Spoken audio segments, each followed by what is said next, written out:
Welcome to the Scott Emo Show, Henry Rollins, my friend. How you doing this afternoon? I'm good, thanks. Good, man. So we were talking, how do you, Henry Rollins, define originality? I define it by thinking for myself, and not an easy thing to do when you really try and do it. It's like when someone says, keep an open mind, try it. Right. I mean, it's a bitch to do so. And many years ago, one of the most intelligent people I've ever encountered in my life was the guitar player in the band I was in, Chris Haskett.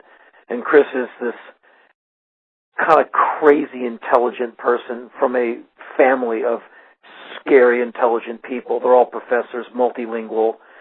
And Chris and I would have these arguments, well, discussions, as one does in a van 18 hours a day. And he would treat me gently as he would take any of my meager intellectual assertions and gently dismantle them and show me that I was full of it. And when I was, heaving on some stupid point of view, and I said, well, why do you think that? He said, I try and keep an open mind.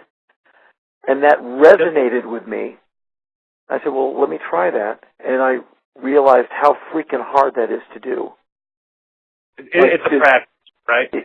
To see something from someone else's point of view, to give someone else's point of view any credibility whatsoever. Like last night, I was on a TV show with Russell Brand, sitting with a man named Reuben Israel, who is a noted homophobe. And he uses the Bible, sadly, to put his point across as, here's why gays are going to burn in hell, and he waves the Bible around, which is a drag for a lot of Christians who love the Bible and go, really? Don't take that book and do that with it. I mean, it's not cool, but that's what he's doing. That's his First Amendment right. I have to sit there with this guy. I don't have any hatred for him. But I was interested in hearing what he had to say, because I try and keep an open mind. And I concluded that, and I told him on this show, I said, Reuben, you're an idiot. That was my conclusion. But I heard him out, and I think I'm right. Anyway. Everyone's entitled to their own opinion, but I think the fact that you can at least actively listen to other people and not just be stuck in one way and and that's the only set way, I think that's a cool insight to learn, right? It's difficult to do so. Yeah, like when I think that abortion is a really bad idea, in that I think it's poor planning that got you pregnant when you didn't want to be, and I wish things could be different. And I don't think that any woman goes, oh, hooray, hooray, I'm getting an abortion today. I don't think they won the lottery. But I also think that they need complete access to that procedure without judgment, without fear and trepidation. As loathsome as that procedure would be, I mean, it must be heartbreaking for the woman. But she can't die trying to have one, and she can't have to drive 300 miles across a state line to try to have one. Right? So when someone gives me the anti-abortion speech, they're not going to change my mind. So I don't know how open-minded that makes me. Like, I heard you, and I still think women need reproductive health freedom. Right. So there's no case you can make to me that would get me on your side to ban abortion. There's just nothing you're going to say. You have strong values and strong opinions, but what they have to say. You're not going to... That doesn't necessarily... Now, does that make me closed-minded? No. I've weighed everything very carefully, and I've made my conclusion, and I'm not trying to sound like a judge, but I am. And all people are afforded personal judgment. So, originality to me would be like a band like the Stooges, a guy like Iggy Pop. They just... When you hear the first Three Stooges records, you hear the textbook of rock and roll being defined as it's being thrown out. They kind of just rolling with the flow. They are doing their thing, thus reinventing rock and roll beat after beat, and in their own way defining it, so you can go break the rules yet again. And all of your interesting iconoclast people, from Thomas Jefferson to Johnny Rotten, boldly questioned and made a lot of waves and got a lot of hate mail and inspired a lot of people.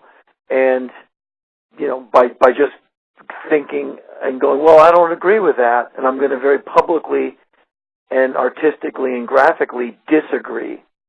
And disagreement leads to a lot of good and a lot of bad. Disagreement, that's 9/11. That's the Taliban. That's Al-Qaeda. You see what happens when Al-Qaeda disagrees, that they fly planes into buildings. So I'd much rather they had petitioned my government for a redress of grievances. I'd much rather Al-Qaeda Inc. would have gotten together and penned a very angry letter to George W. Bush rather than fly airplanes into buildings and killing a bunch of people. But you see where anger and consternation leads one sometimes. And so I try and, anything I disagree with initially, when my gut says wrong, I want to be able to defend my point of view intellectually. So you'll research. You'll dig deep and you'll learn. You'll educate yourself. I try. I do my best. Right.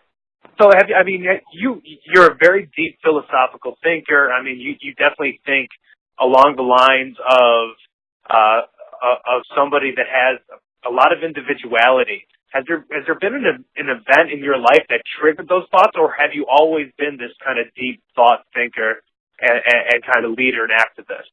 Well, I think anyone in their adult life, once you're, changing your own clothes and, driving a car or whatever, you are a combination of nature and nurture, in that you're a combination of where you come from, what decade you were raised up in, the records you bought, your first date, you are a sum and total of all of your early humiliations and triumphs and all of that. It defines us to a certain degree.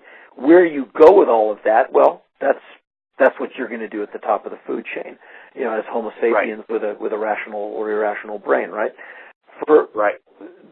There will be moments in your life that potentially are defining, and I've had a few of those corners, at least a few, and one was joining Black Flag in 1981.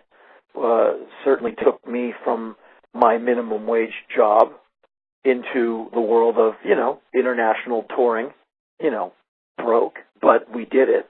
And my life went And did you love it? Was it worth all the sacrificing? Of course, absolutely. It wasn't always fun, but it was definitely worth it. I wouldn't have traded a second for it. I think we could have, hindsight, but we could have done it more efficiently, and we could have done it a bit better. Totally. It could have been better to ourselves. But, what are you going to do? You do it, and you make the best of it. But that was a huge turning point in my life. Another turning point in my life was 10 years after that, in 1991, when a good friend of mine was shot and killed right next to me. Wow. And that was a very... For what? I'm sorry? Was it a random shooting, or? No, it was a robbery. A friend of mine, the guy shot at me and missed, but he ended up killing my friend. And the next morning, I had to, clean up.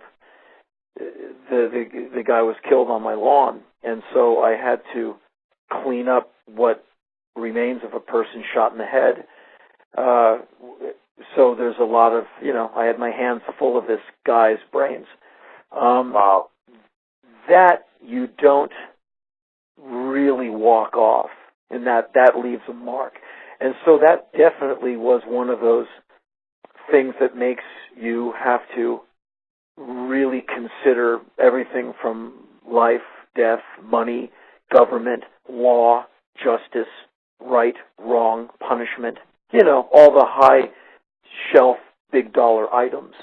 100%. So that certainly were probably the two most changeful things that happened to me. The rest would just be kind of like pop culture fluff in comparison.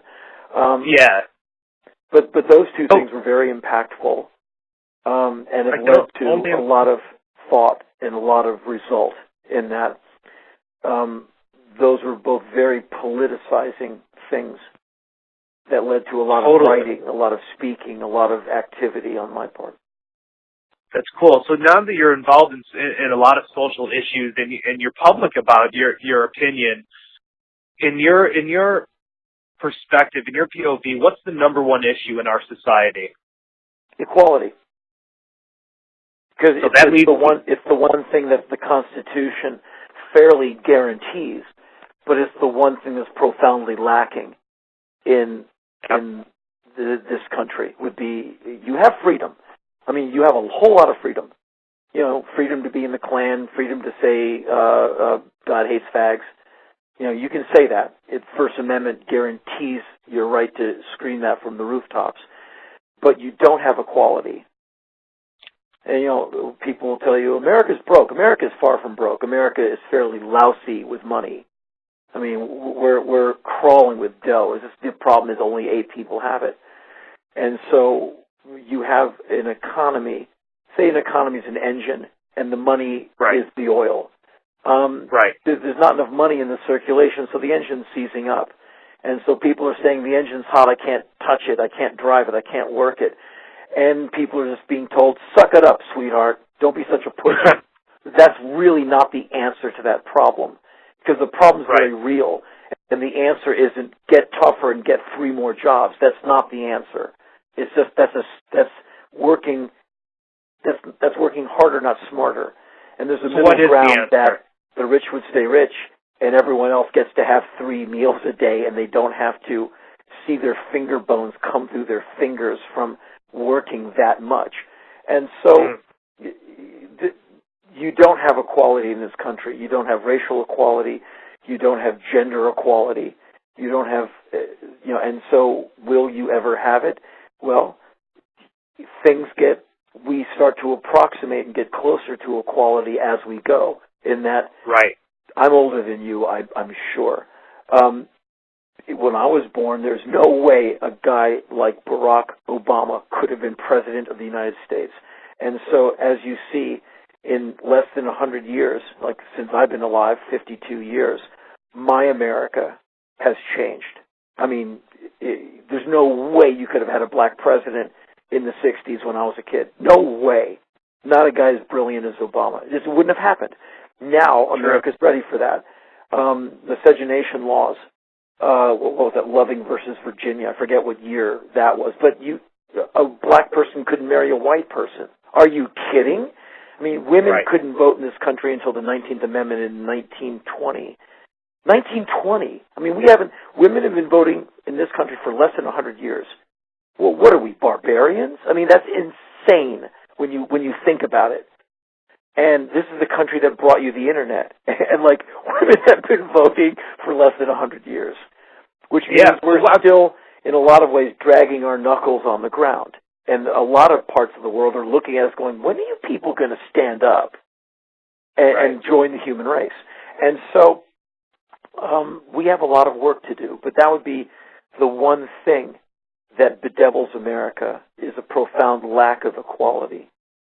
Yeah, it's absolutely crazy that we can't just get together as a society and love each other for who we are.